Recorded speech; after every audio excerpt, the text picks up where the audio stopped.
Bueno, pues damos paso a Concepción, que nos va a hablar de esa parte que nos ha comentado Manuel, de esa ética, ¿no?, en la gestión pública.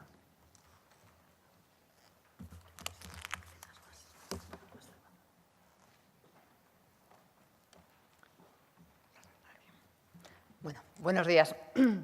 Buenos días a todos y a todas. Egunon.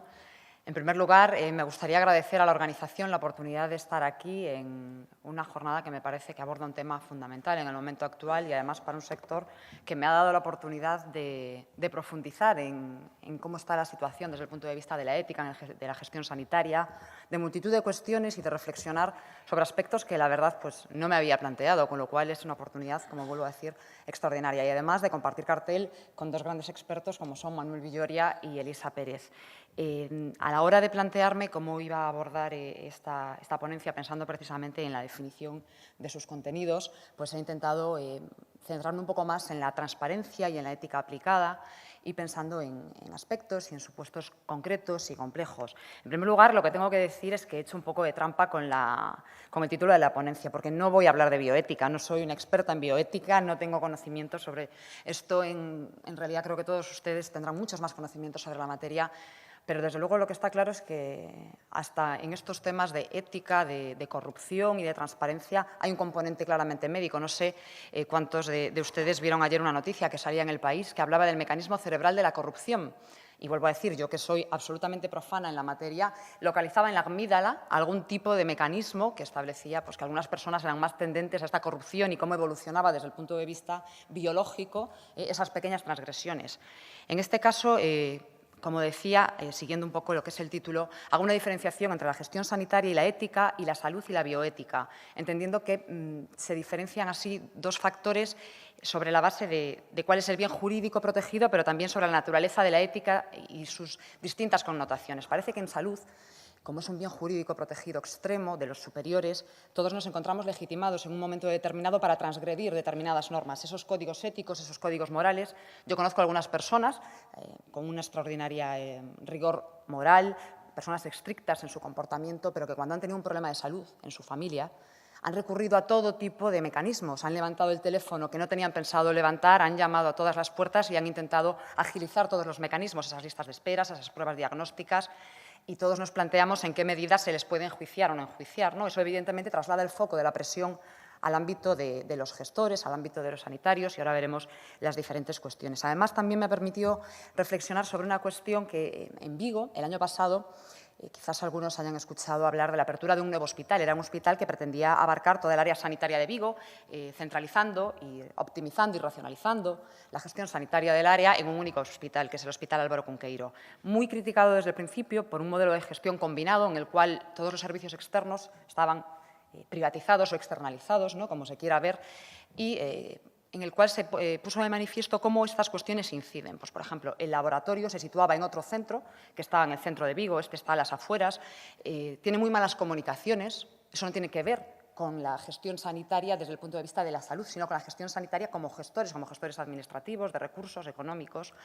No tenía aparcamiento, o el aparcamiento era muy caro, el reaprovechamiento de los muebles antiguos. Ha tenido una gran polémica, se crearon plataformas ciudadanas en contra del mismo y, desde luego, se han producido múltiples conflictos y la política ha afectado de un modo grave al desarrollo e implantación de este nuevo modelo de gestión sanitaria que había para el área de Vigo, de tal modo que nos encontramos con que tenemos que perfilar cuestiones que van directamente enraizadas con la gestión, con esos marcos institucionales de integridad, con que formamos parte de una organización y que esa organización, si bien tiene por objeto la protección de un bien, como vuelvo a decir, superior, como es la salud, también tiene por objeto una gestión eficiente de los recursos, precisamente para garantizar la sostenibilidad de ese sistema. Y, precisamente, preparando esta ponencia, he estado viendo la página web y la transparencia, ¿no? Esta información la obtenemos gracias a este nuevo marco legal que existe en materia de transparencia. Marco legal, pero también marco social, esta mayor demanda que hay de la ciudadanía. ¿Y qué nos encontramos aquí? Pues nos encontramos con que las subdirecciones y las direcciones, al final, tienen mucho que ver con la gestión pura, ¿verdad? Vemos una subdirección de asesoría jurídica, de informática y de sistemas de información, un director económico-financiero, gestión presupuestaria, compras, obras y servicios estratégicos, recursos humanos y la gestión y organización de los mismos. Y tan solo en el margen izquierdo de la pantalla nos encontramos ya con la dirección de asistencia sanitaria, la subdirección, es decir, que al final lo que nos encontramos es que hay una interrelación, una fusión entre los ámbitos de la gestión sanitaria propiamente dicha y de la gestión pura. Y en ellos, en la confluencia de ambos sectores, es donde tenemos que apurar los aspectos de la ética, los aspectos de esos códigos que la organización tiene que proporcionar a todos, a los gestores puros y a aquellos que aplican las instrucciones, la política en materia de gestión. Y cuando digo política no hablo de la política de parlamentos, ni de ámbito local, ni de ámbito estatal, sino la política como la definición de una política pública en materia sanitaria. Entonces, me parece muy importante que tengamos en cuenta que gestión de recursos humanos y gestión económico-financiera van a ser dos palos fundamentales a la hora de conformar ese marco ético, esa ética de la organización, porque al final se trata de eso, de la ética de la organización y de cómo la toma de decisiones se transmite durante una cadena que llega a todos y cada uno de los pasos de esta gestión de la salud, no solo de la gestión sanitaria. ¿Cuáles son las distintas variables que puede tener esta transparencia? Pues de conformidad con el marco legal actual, por una parte, la publicidad activa, ese organigrama al que podemos acceder, esa página a la que podemos acceder también, que tiene numerosa información, pero también el derecho a saber. Como expondré a lo largo de los minutos que tengo, en este campo hay un sector fundamental, que son los clientes, los usuarios, los pacientes, las personas. Al final somos personas, no dejemos de olvidarlo. Acaba de entrar en vigor una reforma de administración pública de la que seguramente hayan oído hablar, que es la transformación del procedimiento digital, y que cuando habla de los derechos, ya no habla de los derechos de los administrados ni de los derechos de los ciudadanos, habla de los derechos de las personas, ¿no? Entonces, ya podemos decir que tenemos el reconocimiento legal como personas en nuestra relación con las administraciones públicas, y al final el sector sanitario es también un sector de carácter público. Pues bien, el derecho a saber, el derecho de acceso a la información que tienen los ciudadanos y que ahora mismo se está materializando precisamente gracias a la implantación de las nuevas tecnologías y que va a permitir precisamente no solo esa transparencia, sino que participen y que digamos que conformen ese código frente al cual los gestores sanitarios van a tener que tomar las decisiones que, como vuelvo a decir, son muy difíciles, porque en este caso el bien jurídico protegido provoca una extraordinaria sensibilidad y las decisiones que se toman en esta materia en muchos casos, pues, evidentemente tienen unas consecuencias mucho más graves que las que se pueden tomar en otros ámbitos de gestión, como puede ser si evidentemente se va a poner un punto de luz en un sitio, si se va a hacer una carretera, una autovía o una autopista. Evidentemente son muy distintas. Y, por supuesto, el buen gobierno. Y ahí es donde los gestores sanitarios tienen la obligación de definir ese marco, no ese marco legal, sino ese marco ético, ese marco de un código de valores que transmitir, que toda la organización debe de conocer para en esos dilemas morales de los que hablaba Manuel Villoria sepamos cómo reaccionar, porque los tendremos, porque somos personas, porque cuando te llama tu amigo, tu hermano, tu primo, esa persona que sabes que está viviendo una situación de extraordinaria dificultad y gravedad, pues por razones sanitarias, pues somos personas, no solo somos profesionales y evidentemente el dilema siempre va a estar ahí. Pensad que no va a estar es simplemente rechazar una realidad. Lo que tenemos que tener son las armas, las herramientas que nos permitan conocer exactamente cuál es esa decisión, cuál es la que tenemos que tomar para poder alinearnos con los objetivos de la organización y con los valores que nuestra organización defiende. Por eso, cuando hablamos de transparencia, tenemos que pensar que todo se trasluce a través de estos mecanismos.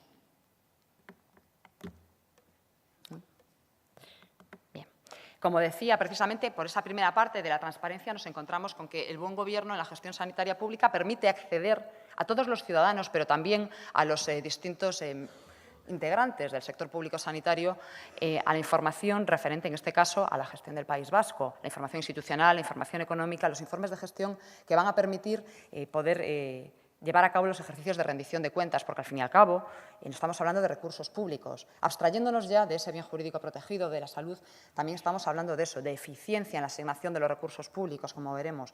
Antes en el organigrama quedaba perfectamente y nítidamente reflejado. La gestión económico-financiera carga mucho en los órganos directivos, carga en las responsabilidades de gestión directiva dentro de la organización y, por lo tanto, está claro que es un ítem que se va a seguir para la toma de decisiones y, por lo tanto, como se sigue para la toma de decisiones, que va a tener que tenerse en cuenta para esa rendición de cuentas, para llevar a cabo una eficaz y eficiente rendición de cuentas. Como decía, ahí han sido dos ámbitos, la gestión de recursos humanos y la gestión económico-financiera. La gestión de recursos humanos es básica y fundamental. Esta es una organización en la que trabajan y para la que trabajan multitud de personas, miles de personas, cada uno de ellos con un rol muy diferente y en función de su rol le van a importar o va a tener una serie de prioridades en la aplicación de las distintas tomas de decisiones distintos y diferentes. Nos vamos a encontrar con los gestores puros, que siempre van a pensar más en la sostenibilidad del sistema, que siempre van a estar con la calculadora en la mano, con el presupuesto en la mesa, pensando si esa decisión que se va a tomar tiene ajuste, tiene encaje dentro del marco del proyecto de desarrollo o no, con los responsables ya a nivel médico, que les van a preocupar esa parte, pero que les va a preocupar también otro tipo de consideraciones, la calidad asistencial, porque, volvemos a recordar, no solo se trata de un servicio público, en este caso se trata de un servicio público con una extraordinaria sensibilidad en cuanto a sus resultados. El personal técnico también, el personal auxiliar y, como decía, los usuarios, las personas. ¿Qué sucede en el ámbito de la gestión de los recursos humanos? Que el sector sanitario es un sector extremadamente marcado por la temporalidad en el empleo. ¿Y qué consecuencias tiene esto desde el punto de vista de la ética aplicada, de la ética organizacional? Que esta persona que está temporalmente, que hoy está en una institución, que mañana está en otra, no conoce la organización, no conoce esos códigos de valores, porque en este caso es fundamental la transmisión de la información, los flujos de información ascendente y descendente. Una vez que la organización en sí misma define esos códigos éticos, esa arquitectura de integridad institucional, la tiene que transmitir a estas personas, a los recursos humanos, que al final son, como vuelvo a decir, de distinta naturaleza, pero todos alineados en un único objetivo. Pero cuando estamos hablando de una contratación extremadamente temporal, y en el sector sanitario lo es, en Galicia desde luego es muy extrema, los contratos por horas, por días, por semanas, no permiten que estas personas tengan conocimiento exacto de cuál es ese nivel de calidad, de cuáles son esas cartas de derechos, esas obligaciones que se asumen, ese compromiso que se asume frente a los usuarios, frente a las personas. Y esto es fundamental para alcanzar los objetivos definidos. La implicación de los recursos humanos en el desarrollo de esta ética organizacional es básica. Un reciente estudio que se ha presentado en la Conferencia Internacional de Datos Abiertos, en la que había un panel específico sobre salud y datos públicos, datos abiertos, ponía de manifiesto, era de 14 hospitales del conjunto del Estado, ponía de manifiesto cómo la implicación de los médicos en la gestión tenía unos resultados muy positivos en varios aspectos, tanto desde el punto de vista de la sostenibilidad económica de sus respectivos centros, como en la mejora de los índices de mortalidad, pero también en el grado de satisfacción de los clientes. Pero en paralelo, los estudios que hay sobre el grado de satisfacción del sector sanitario se encuentra y se manifiesta con que se sienten poco valorados, que se sienten maltratados. Recientemente, además, hemos visto en numerosas ocasiones cómo se están adoptando protocolos, ¿no?, de protección, incluso frente a los propios usuarios, que no acaban de comprobar esa finalidad a la que se sirve. Por lo tanto, es fundamental en la gestión de recursos humanos diseñar esa correa de transmisión de la información, de ese canal ético, de ese canal de cuáles son los objetivos de nuestra organización, cuáles son los valores que defendemos, cuáles son los procesos de toma de decisiones, pero sobre todo abrir un canal de participación, corresponsabilizando a los distintos segmentos de los recursos humanos, porque lo sencillo, cuando se adoptan decisiones de gestión por parte de los afectados de esas decisiones, en ocasiones es simplemente criticarlas. Pero cuando se abre la participación y se permite que todos expongan sus puntos de vista y se constituyan, se erijan en copartícipes de la toma de decisión, es distinto, porque luego se ve con otro filtro. Y en muchas ocasiones, simplemente porque la transparencia genera confianza, del mismo modo que la opacidad genera desconfianza. Si yo sé el por qué se ha adoptado esta decisión, por qué se contratan estos servicios, por qué se adoptan estas decisiones, en muchos casos no la veré del mismo modo que si simplemente la considero como una decisión que se adopta por los mandos, por los órganos directivos y que desconozco cuál es la conexión con el cumplimiento de los objetivos de mi organización. Digo, bueno, pues esto es simplemente porque es más barato, o porque esto es porque hay presiones por parte de los responsables políticos, o esto es porque hay presiones por parte del sector farmacéutico. No. La transparencia genera confianza, y no solo en los ciudadanos, también dentro de la propia organización. Y si la organización es una organización compacta y unida, también se va a transmitir. Y vuelvo a decir, en el caso del ámbito sanitario me parece básica y fundamental esa transmisión. Ahora bien, ¿en qué punto nos sitúa la gestión sanitaria, como vuelvo a decir, desde el punto puro de la gestión vinculada a una gestión presupuestaria de recursos humanos con la gestión de la salud? En un aparente conflicto de intereses. Y digo aparente porque yo no considero que tenga que ser un conflicto de intereses. Entre la equidad y la eficiencia. La equidad entendida como la mejor toma de decisión para precisamente la satisfacción de ese bien público, de esa salud pública, de esa salud de los derechos de los ciudadanos, de los derechos de las personas, a esa sanidad pública, universal, gratuita, y también a tener y a exigir el cumplimiento de esos derechos a los que se les reconoce el ordenamiento jurídico, con que estos servicios tienen un coste y que el gestor tiene que garantizar la sostenibilidad del sistema. Yo creo que lo que hay que buscar es un punto de equilibrio y permitir que se conozca cuál es ese punto de equilibrio. Si nosotros tenemos definido precisamente cuál es ese marco, qué objetivos perseguimos, será mucho más sencillo tomar estas decisiones cuando se produzcan estos conflictos de intereses y en el que parece que prevalecen las decisiones de carácter presupuestario, meramente monetarias. Últimamente, desde el año 2012 aproximadamente, la gestión pública se ha visto lastrada por una visión claramente economicista. Hay leyes de racionalización para todos los sectores y nos han racionalizado a los funcionarios, han racionalizado los suministros, los servicios, absolutamente todo. Bien, pues evidentemente lo que hay es que conectar y creo que se puede hacer a la perfección, pero para eso hay que tener claro cuál es la hoja de ruta y cómo se lleva a cabo esa conjugación de los intereses que aparentemente son contrapuestos y que no tienen por qué serlo. En unos casos, dependiendo de las circunstancias, la decisión será una y en otros casos, dependiendo de las circunstancias, será otras. Pero cuanto más claro esté el marco de partida para la toma de la decisión en los casos de los conflictos de intereses, menos será el margen para la discrecionalidad. No voy a decir arbitrariedad, porque creo y quiero pensar que cada vez es menos posible la toma de decisiones arbitrarias en el marco de la gestión pública, pero sí para la discrecionalidad. Vamos a intentar que, desde luego, tengamos claro cuál va a ser esa hoja de ruta en la gestión. Y, como decía, al lado de la gestión de los recursos humanos nos encontramos con la gestión económico-financiera. A veces los profesionales no hacen el mejor uso de los recursos públicos. A veces no hacemos el mejor uso de los recursos públicos. Hay usos más eficientes, pero para eso a lo mejor tenemos que saber el coste de los servicios, tenemos que saber exactamente cuál es esa planificación, si tenemos un proyecto pues de 5 años, de trienal, bienal. Tenemos que saber exactamente cuáles son las necesidades que tenemos que satisfacer y cuál es el coste de la satisfacción de esas necesidades. Y tenemos que tener claro cuál es el coste de oportunidad. Si yo tengo un presupuesto de 1 millón de euros y hago A, no puedo hacer B si ese coste es de 1 millón de euros. Esto es así de sencillo. Nosotros tenemos unos recursos públicos, económicos, de carácter limitado y que no alcanzan a satisfacer en buena medida todo lo que sería deseable probablemente para los profesionales, pero sí una parte de ello. Entonces, en ese coste de oportunidad es donde tenemos que tener claro cómo responsabilizamos la toma de decisiones alineada con los valores de la Administración en la que formamos parte. La gestión de las listas de espera, por ejemplo, es uno de los temas más sensibles por parte de la ciudadanía, en los que se están introduciendo, además, en la actualidad, nuevos mecanismos de participación ciudadana para que puedan conocer directamente cuál es la gestión de las mismas. La calidad del servicio público, las cartas de servicios, conocer los compromisos que asume cada uno de ellos y cuál es el coste de cada uno de esos compromisos que asumimos como gestores. La relación coste-eficacia. Evidentemente, habrá ocasiones en las que hay determinados servicios, productos, mecanismos que serían interesantes y que, si no tuviéramos unas limitaciones de orden presupuestario, estaríamos encantados de poder implantar en nuestras organizaciones. Pero, como vuelvo a decir, si queremos tener un sector aplicable, necesitamos que sea sostenible. Si queremos prestar ese servicio, necesitamos que sea sostenible y, por ello, tenemos que hacer ese análisis de coste-eficacia, la sostenibilidad del sistema financiero. La implantación de nuevas medidas, como son los incentivos al rendimiento, son vistos por el conjunto de la sociedad, en muchos casos, como mecanismos puramente economicistas, en los que se dejan de lado por completo los derechos de los ciudadanos, los derechos de las personas como pacientes y se tira directamente de la calculadora. Pues hay que explicar estas decisiones, hay que explicar cómo funcionan estos incentivos. La leyenda urbana en la calle son simplemente que existen una serie de tablas y de baremos en función de los cuales a cuantas más personas atiendan por minuto, que van a cobrar tanto, cuantas menos recetas se expidan, van a tener un bonus de productividad, es decir, son múltiples y variadas, la verdad. Y, por supuesto, la rendición de cuentas.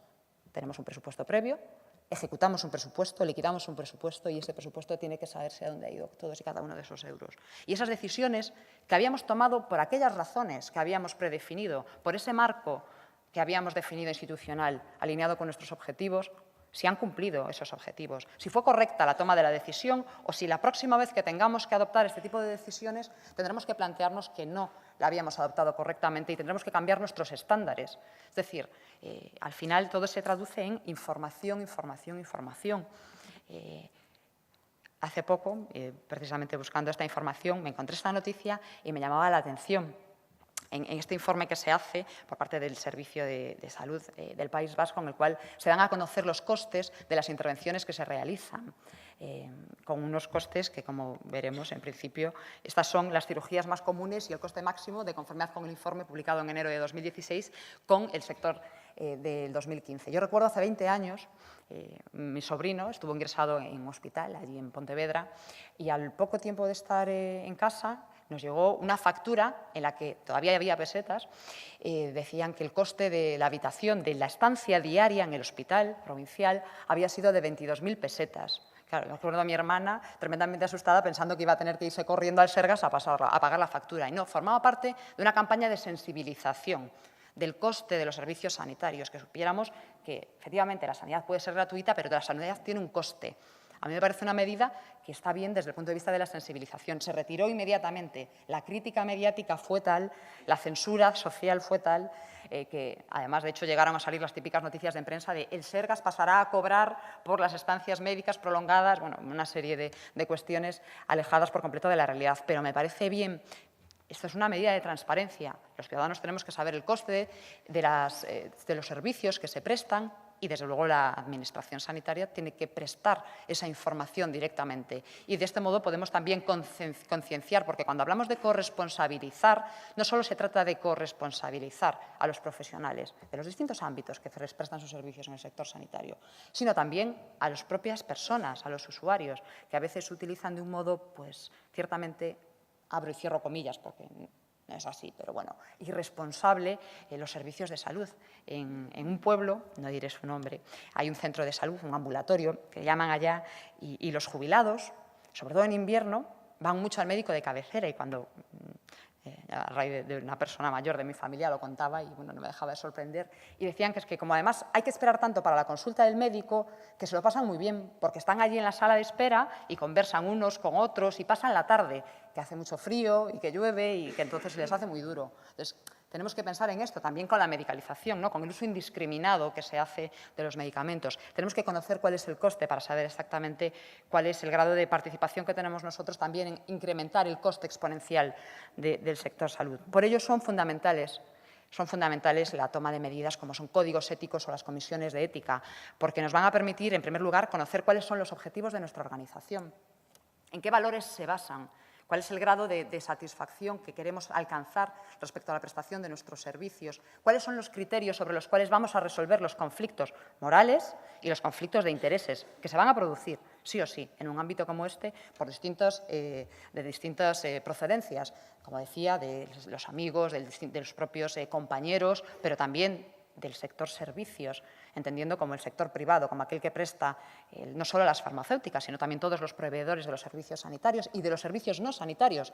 Poner en marcha, evidentemente, un hospital, al final no todos son medicinas, también tenemos sábanas, comidas, tenemos una multitud de áreas que no están directamente relacionadas con la salud, pero que también van a incidir en el mismo. Pues a través de estos códigos éticos, de las buenas prácticas, códigos de conducta, protocolos internos, vamos a dar a conocer a la organización. La evaluación, y que es fundamental, y lo veremos, la evaluación, tenemos que saber exactamente cuáles son los resultados y corregir, en su caso, las distorsiones que se hayan producido en el mismo. Por ello, tenemos que hablar de la dimensión ética de la gestión. Por una parte, los principios de buen gobierno, esos principios de buen gobierno que, desde el punto de vista de la gestión sanitaria, se han adoptado, alineados, como vuelvo a decir, con el servicio público que estamos prestando, pero también los estándares de conducta en relación con los compañeros, estándares de conducta en relación con los subordinados, estándares de conducta en relación también con los superiores, pero también con los propios ciudadanos, porque somos la cara de la Administración frente a un colectivo muy numeroso, como son las personas que en su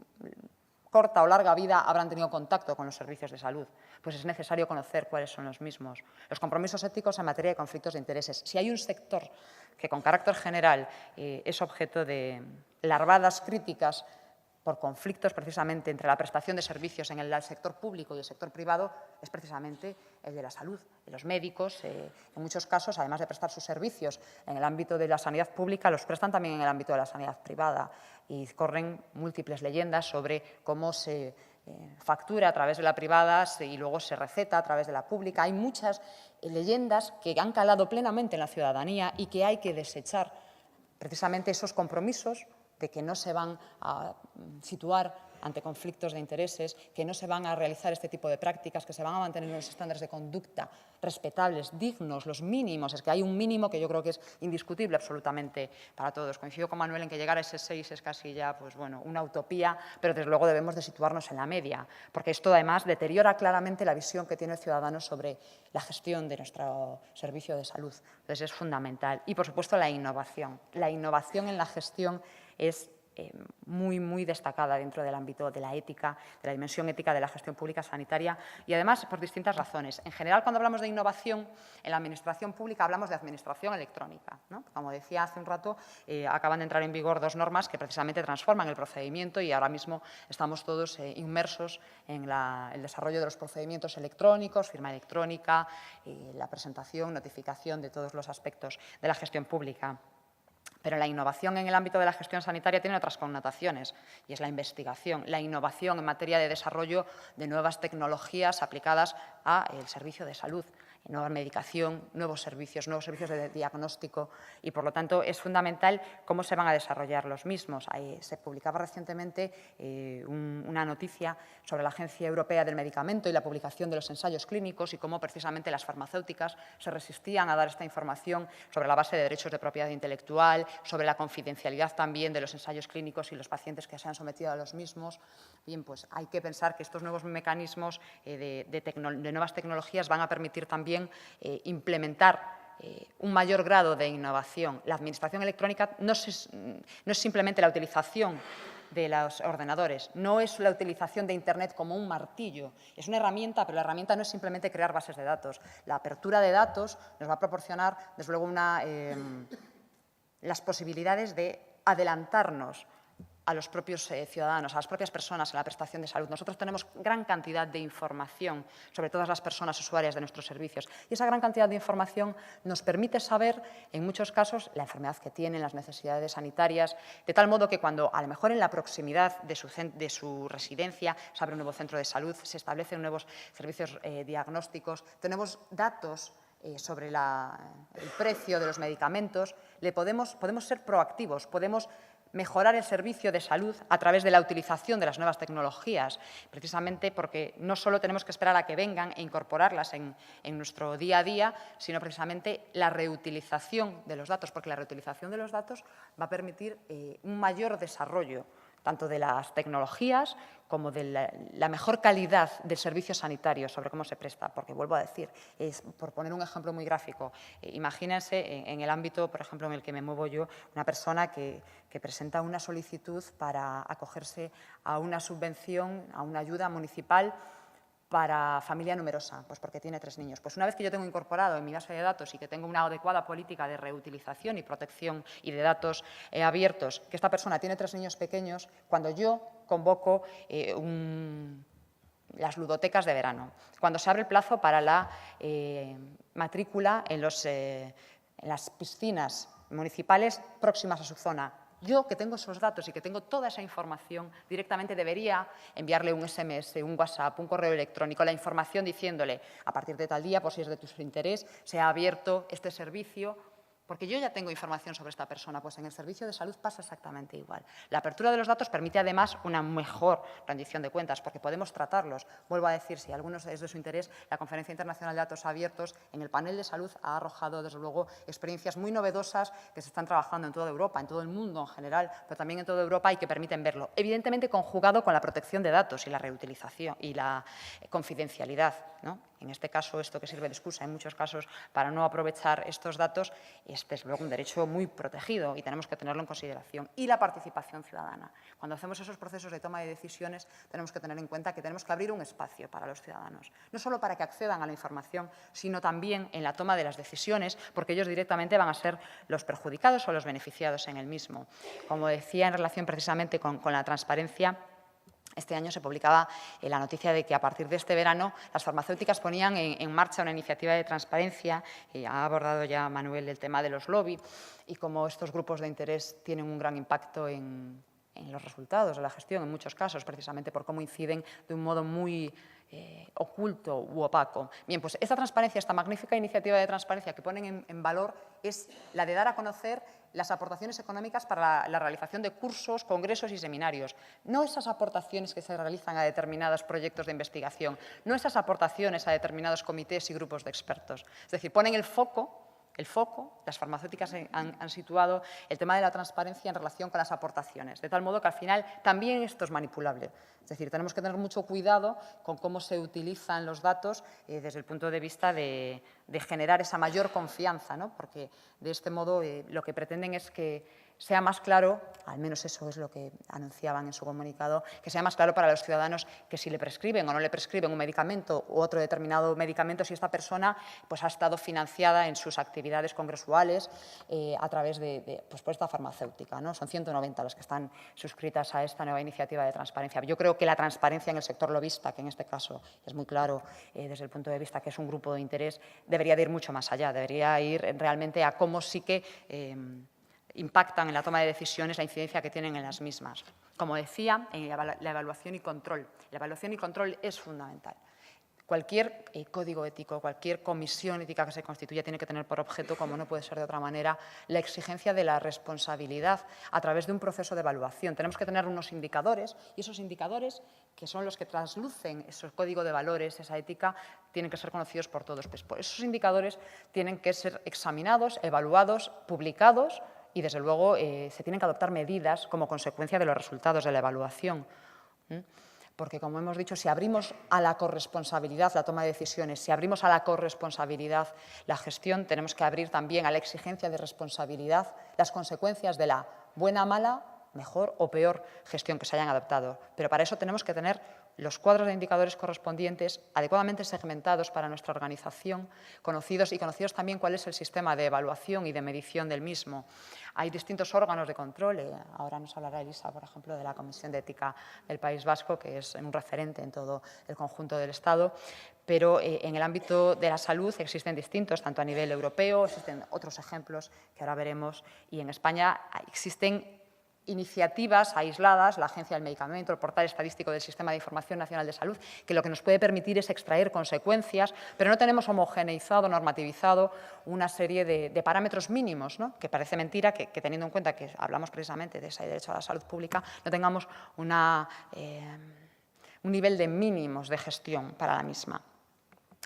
Como os decía, existen en el ámbito europeo distintos organismos y distintas iniciativas que están trabajando ya en este nivel y que ya llevan un cierto recorrido, un tiempo, trabajando y explorando y que pueden ser objeto de consulta, de exploración para poder hacerlo. El sistema NICE en Gran Bretaña, como la organización independiente en Suecia, con el benchmarking de los hospitales, que ofrece precisamente la posibilidad de conocerlo. Los estudios que existen en España arrojan diferencias muy reseñables entre las distintas comunidades autónomas sobre el coste de las pruebas de diagnóstico, sobre el coste de la prestación de los servicios. No tiene razón de ser. Tendríamos que establecer, como vuelvo a decir, una serie de mínimos, unas comparativas que nos permitan, con carácter general entre las comunidades autónomas, pero dentro de cada comunidad autónoma, entre los distintos servicios sanitarios, ¿no? Dentro de las distintas áreas sanitarias y las organizaciones que lo prestan. En Alemania también, con los códigos, con los indicadores que establecen, pues, permiten la comparativa y que además no solo están a disposición de los profesionales sanitarios, sino también de los usuarios, de los ciudadanos, que pueden demandar, que pueden reclamar, que pueden decir por qué en este se presta el servicio con este coste y en este no, por qué aquí tienen derecho a estos servicios y en este otro no. De este modo permitirán, evidentemente, una mayor transparencia en la gestión, pero también una mejor gestión, porque al final los principios sobre los cuales nos sustentamos no dejan de ser la eficiencia, hacer más con menos, ¿no? Esta racionalización en la que estamos, pero que al final lo que trata de conjugar son precisamente eso, la consecución de los objetivos con el menor coste posible, con el añadido, vuelvo a decir, en el caso de la salud, de que nos encontramos con un área muy sensible en el que la toma de decisiones es mucho más difícil y que en ocasiones, en muchas, probablemente tendrá que ceder más el beneficio al coste, a diferencia de lo que puede suceder con otras. Tendrá que ceder más la eficacia y es alcanzar el objetivo perseguido ya con independencia del coste, porque en este caso los resultados tienen otra dimensión, la transparencia y la calidad directamente, pero para eso tenemos que conocer cuáles son los estándares de calidad que se plantea nuestra organización. Tenemos que tener un instrumento, esos códigos éticos, códigos de buenas prácticas, protocolos de actuación, que nos permitan saber cuáles son esos estándares de calidad que tenemos establecidos y siempre desde la consideración clara y evidente de que estamos ante la prestación de un servicio público. Eso no puede perderse de vista. Y ya, intentando ajustarme al tiempo, pasamos rápidamente a la colaboración público-privada. Evidentemente, si hay un sector en el que hay amplios grupos, no solo las farmacéuticas, sino grupos de prestadores de servicios, proveedores de suministros, que tienen mucho interés en relacionarse y en copar, ¿no? En copar un amplio sector productivo, es el ámbito sanitario. Al fin y al cabo, es uno de los sectores productivos de mayor importancia. En términos presupuestarios, si examinamos cuál es la carga que supone de una comunidad autónoma, en muchos casos es mayor incluso que el peso de las infraestructuras. El peso del sector sanitario en un presupuesto es muy grande y al final es un negocio. Y es aquí precisamente donde debemos de extremar también las cautelas y las relaciones, donde tenemos que tener muy claro cómo se van a producir las relaciones con el sector privado desde el sector público. Las relaciones van a ser de muy distinta naturaleza, a través de conciertos en los cuales se prestan los servicios, de un modo, pues eso, como a través de las fórmulas de gestión, de la normativa en materia de contratos del sector público, a través de la gestión de servicios públicos, suministros y proveedores de servicios. Ponía el ejemplo al inicio del Hospital Xeral de Vigo, del Álvaro Cunqueiro. Y aquí, precisamente, ese modelo de gestión que se utilizó se entendía que estaba en amplia y abierta contradicción con los objetivos que debe de perseguir el sistema de salud, porque hay numerosos proveedores de servicios privados que, además, han tenido distintos conflictos con los sindicatos, con problemas laborales que han llevado a incidir directamente en cómo se presta el servicio. Porque si no hay un servicio de limpieza, si el servicio de comidas está en huelga, al final tiene incidencia también en el mismo. Y desde ese punto de vista se están adoptando también nuevas iniciativas. Recientemente, la Generalitat en Cataluña ha adoptado una decisión de conformidad con la cual va a obligar a revelar el sueldo de sus directivos. Más allá de las exigencias que contempla su normativa en materia de transparencia, contemplan que, con independencia del volumen de negocio que tengan con la administración pública, serán públicos todos los sueldos, todos los salarios de los directivos. Esto viene a raíz de un conflicto que hubo con un ciudadano que solicitó acceso a esta información y le fue denegada reiteradamente por entender que no estaban obligados, evidentemente, a proporcionarla, que excedía del ámbito, puesto que se trataba de empresas privadas que no estaban sujetas a esta obligación legal. Bien, pues esto se ha modificado y se está incluyendo ahora mismo en los pliegos. Pero además se les va a obligar a auditarse en materia de transparencia y a hacer auditorías de calidad en la prestación de los mismos y a tener una mayor transparencia también en la gestión de los mismos. Pero también se están extendiendo a los subcontratistas, porque nosotros a veces tenemos la relación con una empresa, pero esa empresa a su vez contrata con otros. Y de hecho, la dimensión de la transparencia, de la ética, precisamente para intentar abarcar todos los aspectos, se está llegando hasta el extremo de que recientemente en una licitación se impedía contratar, veremos si eso acaba en los tribunales, cuál es el juicio final, con empresas que tuviesen cuentas en países que fueran paraísos fiscales. Directamente, hay un decreto de conformidad con el cual todas aquellas empresas que tengan cuentas en paraísos fiscales no podrán contratar con el sistema de salud en esos contratos en concreto. Bien, más allá de las cláusulas sociales en los contratos, de la compra pública innovadora y de todos los distintos mecanismos de cláusulas sociales que se pueden establecer y que más que en ningún ámbito, en el ámbito sanitario, se puedan establecer, veremos qué recorrido tienen. Pero lo cierto es que cuando se adoptan estos marcos de integridad institucional, tenemos que pensar también en ellos. Tenemos que pensar que en el sector privado tiene un canal de transmisión con la gestión pública sanitaria muy común, muy frecuente, y por lo tanto tenemos que determinar exactamente cómo se van a producir las relaciones y, por ejemplo, cómo se van a incardinar, pues a través de los pliegos, a través de las relaciones, de las comisiones de seguimiento, etcétera. Es un sector que no podemos obligar, como vuelvo a decir, el paraguas donde debe desplegar sus efectos esta dimensión ética es muy amplio. Y ya para finalizar, recordar la complejidad de abordar esta política de dimensión ética en el ámbito sanitario, porque confluyen multitud de factores de muy diverso interés. El factor político en la gestión sanitaria, porque al fin y al cabo ha estado esta mañana aquí un viceconsejero. El último responsable, el responsable máximo, es un órgano político. Y al final, pues, siempre tienen una determinada línea, unas directrices sobre cómo quieren que se desarrolle el modelo. Ya no voy a hablar de interferencias, porque creo que cada día hay menos, afortunadamente, pero sí, desde luego, hay una determinada visión política sobre la misma, en unas ocasiones con mayor sesgo político y en otras ocasiones con menos. Pero hay que tenerlo en cuenta a la hora de adoptar este tipo de decisiones. El factor humano en la toma de decisiones eficientes, lo que decía, podemos saber que no es a lo mejor la mejor decisión desde el punto de vista de la eficiencia, de la asignación de los recursos públicos, pero precisamente por eso, porque se trata de un área muy sensible y muy delicada.